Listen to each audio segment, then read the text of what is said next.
Hello and welcome back everybody to the Eternal Tournament series. We are going to be picking up where we left off on round 2. I believe our feature match is going to be Vomii on Stone Scar Maulers against Chronocide on Big Combri / Vodacom. Yep. Interesting thing about this Big Combri deck, it has 0 Initiate of the Sands. I've never seen that before. Yeah, there's like we said, it's the Vote combo deck. So we have the Vodicans, we've got the 4 Mystic Ascendants, 4 Martial Iron Thorns, 4 Great Parliaments, 4 Sandstorms. Basically, this is like the 70,000 Shiftstone deck. Like that's what you can call this. Okay. Yeah, I gotcha. Let's do a quick legend count. It's great. I got 4, 8, 12, 16. Yeah, it's just casual 22 legends. Yeah, just 22. All right, okay. But we are going to be going ahead and getting into game 1 here. It's like, and then also for the Stone Scar deck, it's kind of like a the best way to describe it. Yeah, you said Stone Scar Maul. It's like a mid range. Yeah. So basically, it's playing the big Maul card. Stone Scar Maul might even be the actual name of it. Yeah, that's exactly. Yep. And the 6/3 Overwhelm, and basically he's going to try and use that to punch through small units, and he's going to try and just use powerful units. This is like a Felon Scar deck minus the controlling elements of it. Yeah, Stone Scar Burn is like you see it on ladder sometimes. So this is similar, but the impending dooms and the 1-drops are gone for weapons and 2 smuggler stashes, basically. Yeah, and we're going to see Vomii go ahead and get this. He's going to get the first minion down. He's going to get a Champion of Chaos 4/4. It's going to get immediately vanquished by Chronocide. Yeah. And after that, like, he's got the Statuary Maiden. So yeah, he's threat light. But, Umber Reaper's a great draw. But, I mean, the Statuary Maiden, very threatening card. Yeah, it's definitely going to start, at worst, punching through for 2 damage a turn. At best, it'll start picking up cudgels off of this. And Chronocide's actually going to elect not to play anything. I guess he's going to go ahead and make sure that he can get his harsh rule off.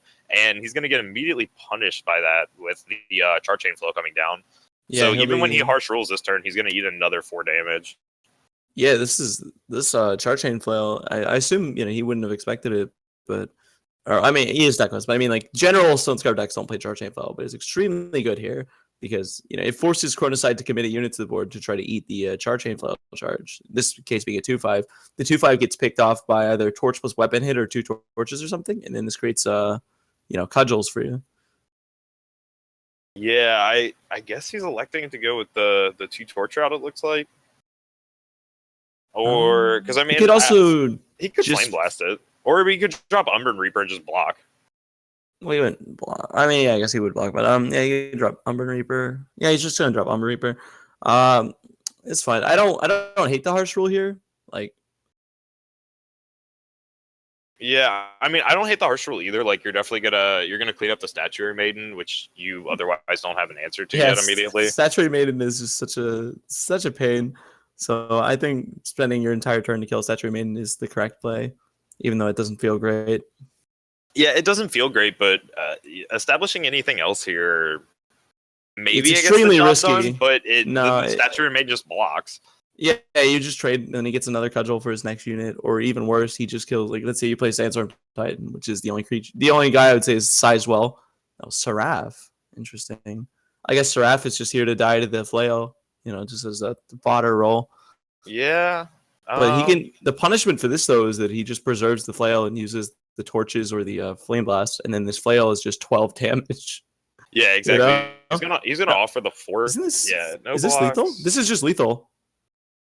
Is it? Wait, no, it's not. No, it's one away. Sorry. I thought he had torch. Torch, flame blast. Yeah, torch, flame blast is 9. So yeah, it's pretty close. Yeah, I missed the 1 mana for the cudgel. Okay, so Oh, do you flame blast this here? I mean, I think I go torch, Chronocide, flame blast Seraph, and then just hit him. But he's gonna. Yeah, this actually makes perfect sense. He torches here.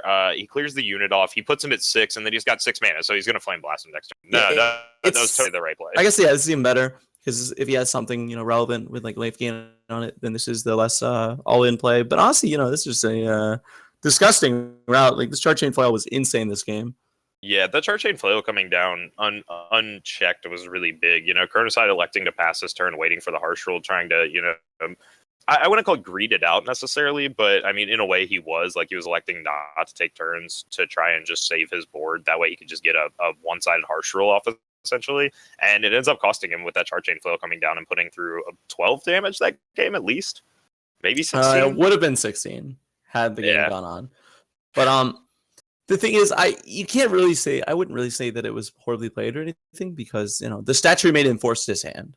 Like, the whole game was sculpted around that Statuary Maiden, and then his correct fear that his creature or his units would be killed and turn into cudgels. So it was pretty rough. It kind of sucks to play the unit based deck against Statuary Maiden plus skill spells.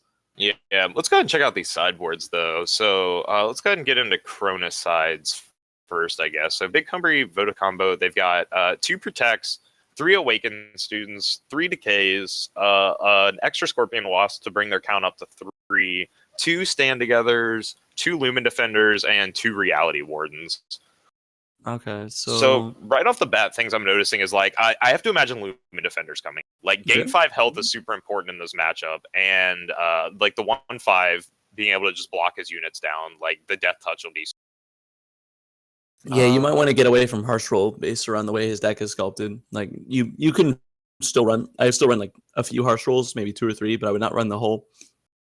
Yeah, and I think he's going to go ahead and bring in the Awakened Students here, and I like that. Convert yourself to more of like a slightly closer to aggro deck, so you can kind of beat up on them early. Especially since it doesn't look like the Stonescar Muller's deck is taking too much advantage of like the early turns, since it's not playing Oniron or anything like that. Yeah, it also plays into the idea that perhaps the Stonescar player will be cutting torches.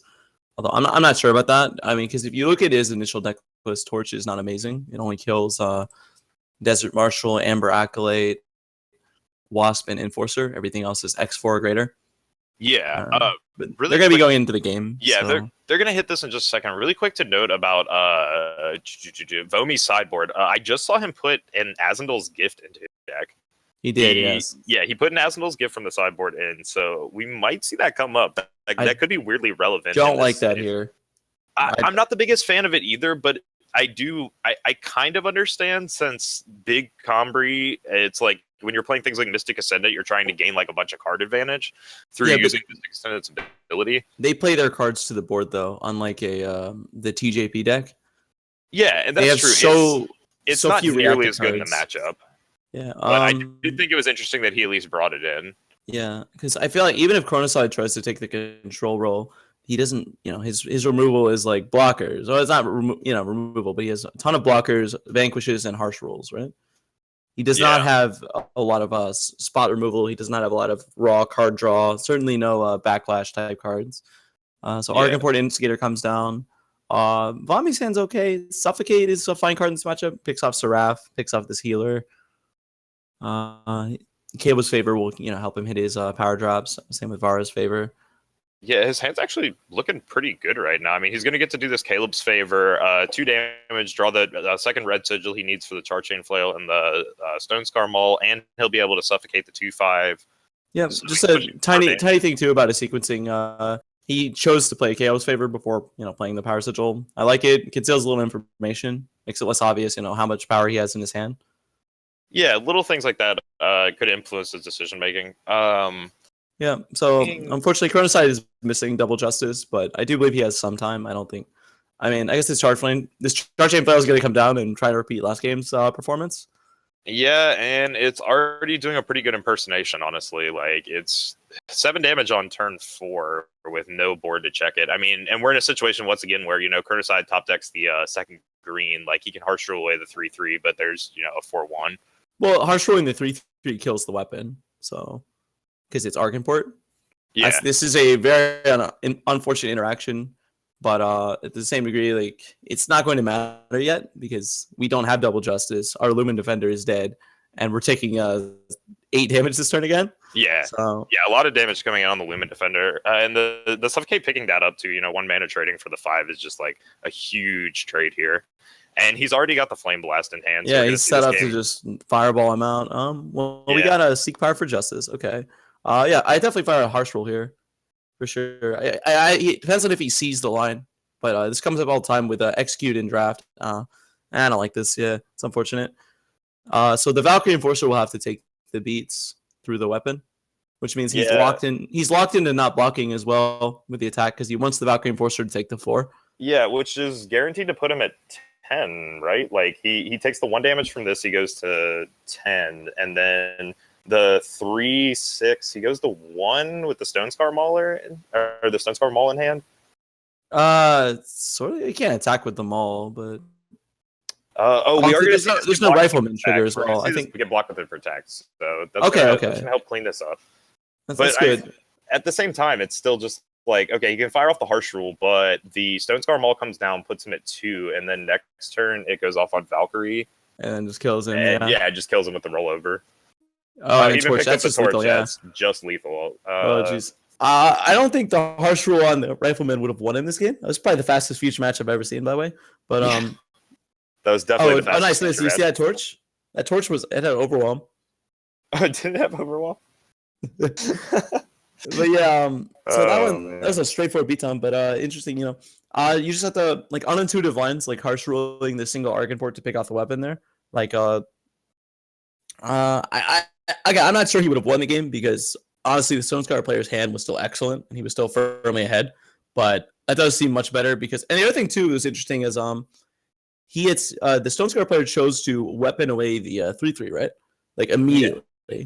But honestly, you can try to trap your opponent by attacking your 3/3 into it first, and then if they block, you just weapon them.